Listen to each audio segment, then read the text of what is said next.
मुठभेड़ के संबंध में जो डिटेल जानकारी जैसा अभियान संपूर्ण होने के बाद हम जारी करें, क्योंकि अभी भी सर्चिंग अभियान जारी है। सुरक्षात्मक कारणों से हम सभी डिटेल सभी खुलासा नहीं कर सकता, लेकिन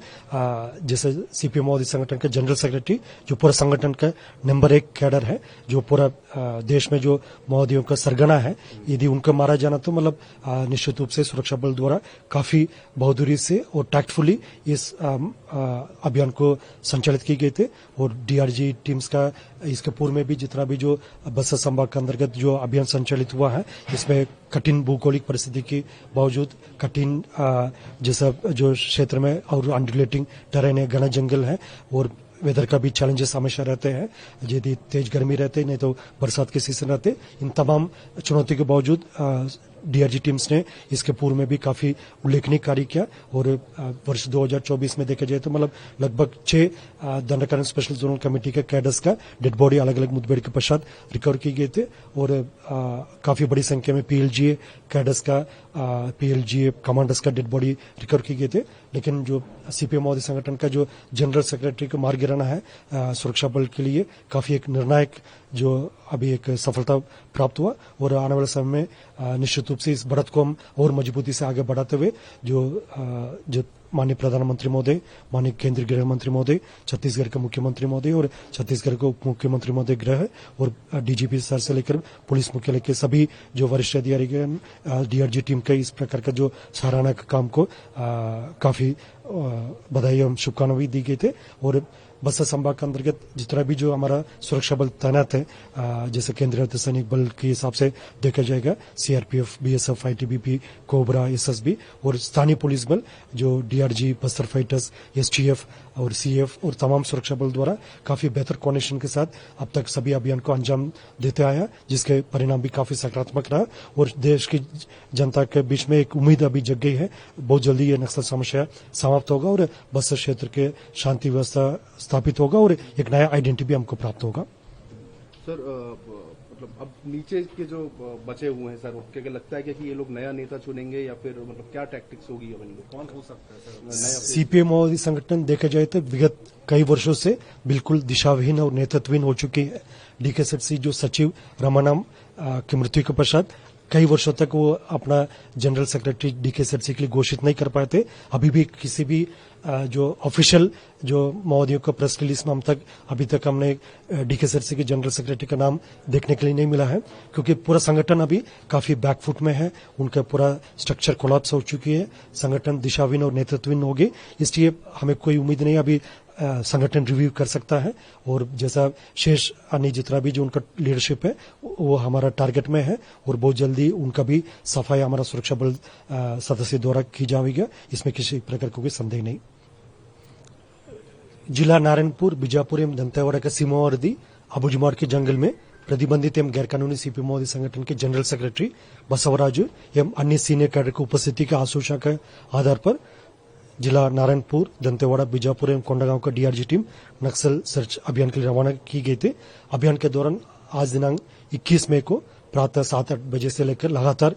डीआरजी टीम एवं माओवादियों के बीच में मुठभेड़ हुई। मुठभेड़ के उपरांत सीपीएम माओवादी संगठन के जनरल सेक्रेटरी बसवराजू सहित कुल 27 माओवादी कैडर का डेड बॉडी सुरक्षा बल द्वारा रिकवर किए गए थे। घटनास्थल से काफी बड़ी संख्या में AK-47, SLR, इंसास, कार्बाइन जैसा ग्रेडेड वेपन्स भी बरामद किए गए थे। आसपास इलाका में अभी भी सर्चिंग जारी है। मुठभेड़ में जो मारा गया सीपीएम माओवादी संगठन के जनरल सेक्रेटरी विगत लगभग 40-45 वर्षों से काफी एक हार्डकोर कैडर के रूप में नक्सल संगठन में सक्रिय थे और विगत 2-3 वर्षों से सीपीएम माओवादी संगठन का जनरल सेक्रेटरी के रूप में तब गणपति जो 25 वर्ष तक उन्होंने जनरल सेक्रेटरी रूप में थे। उसके पश्चात 2022-23 से बसवराजू जनरल सेक्रेटरी रूप में काफी सक्रिय रूप में जितना भी जो सुरक्षा बल के खिलाफ जो वारदात हुआ, घटना हुआ और अन्य जितना भी माओवादी संगठन द्वारा क्षेत्र के जनप्रतिनिधि से लेकर सुरक्षा बल के जवानों से लेकर अन्य जितना भी बड़ी बड़ी वारदात रहा, सब में इनका सक्रिय भूमिका रहा, इनका कॉन्स्पिरेसी में शामिल रहा और मूलतः रहने वाला श्रीकाकुलम जिला आंध्र प्रदेश का और अभी वर्तमान में एज प्रोफाइल उनका लगभग 70 ईयर्स का है और जैसा बीटेक ग्रेजुएट के रूप में भी उनका एजुकेशन प्रोफाइल का जानकारी प्राप्त हो रहे थे। सभी संपूर्ण जानकारी का हम तस्दीक भी कर रहे हैं और सीपीएम माओवादी संगठन का जनरल सेक्रेटरी रहने के नाते उनके ऊपर लगभग सभी एलडब्ल्यू स्टेट्स में 1 करोड़ से अधिक उनके ऊपर इनाम भी घोषित रहा और वारदात के हिसाब से देखा जाए तो लगभग 150-200 वारदात से अधिक इनका भूमिका रहा प्रत्यक्ष रूप से या अप्रत्यक्ष रूप से और संपूर्ण इनके बारे में प्रोफाइल और जैसे मुठभेड़ में मारा गया अन्य माओवादियों का भी जानकारी हम इकट्ठा कर रहे हैं। इसकी विस्तृत जानकारी जैसा अतिरिक्त हमको पूरा संपूर्ण जानकारी मिल जाए उसके उपरांत हम जारी करेगा। सर एक्सपर्टीज क्या थी सर बसपा राजू? क्योंकि विगत लगभग 40-45 वर्षों से सीपीएम माओवादी संगठन में जो सक्रिय रूप में कार्यरत थे और जैसा सेंट्रल मिलिट्री कमीशन का भी उन्होंने पूर्व में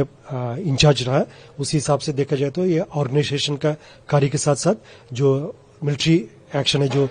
पीएलजी गुरिल्ला एक्शन में भी इनका सक्रिय भूमिका रहा। आईडी से लेकर जितना भी जो माओवादियों का जो गुरिल्ला टैक्टिक्स है इसमें भी उनका काफी एक महत्वपूर्ण इनका भूमिका रही विगत कई वर्षों से। और जैसा घटनाक्रम के हिसाब से देखा जाए तो मतलब एलडब्ल्यू स्टेट्स में लगभग सभी स्टेट्स में इनका प्रत्यक्ष रूप से या अप्रत्यक्ष रूप से सभी घटनाक्रम में इनका भूमिका रहा और खासतौर पर दंडकारण स्पेशल जोन कमेटी इलाका में उनका अधिकतम समय इनका